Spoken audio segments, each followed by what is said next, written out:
দৈনন্দিন জীবনে কিভাবে একজন মুসলিম তার সারা দিন ও রাতের সময়গুলোকে সর্বোত্তমভাবে কাজে লাগাতে পারে সে সম্বন্ধে আজকের ভিডিও।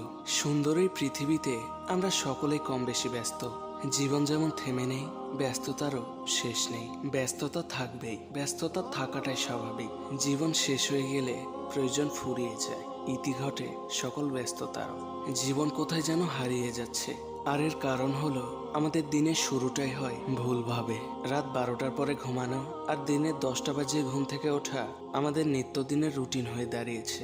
এটা নববী আদর্শ এবং সুন্নাহ পরিপন্থী মারাত্মক একটি ভুল রুটিন। আর এই ভুল রুটিনের কারণে বরকত শূন্য হয়ে পড়েছে আমাদের গোটা জীবন। কোথাও যেন শান্তি প্রশান্তি নেই, বারাকা প্রাচুর্য নেই, রহমত যেন উঠে গেছে জীবন থেকে। শান্তির নীড়ের বদলে আমাদের ঘর সংসারগুলো যেন ক্রমশ হয়ে উঠেছে অশান্তির কারখানা।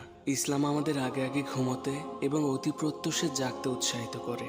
রাসূল করিম সাল্লাল্লাহু আলাইহি ওয়াসাল্লাম রাতের প্রথম প্রহরে বিশেষ প্রয়োজন ছাড়া দীর্ঘ সময় জেগে থাকতেন না। তিনি বরং তাড়াতাড়ি শুয়ে পড়তেন এবং রাত দ্বিপ্রহরের পরপরই আবার জাগ্রত হতেন।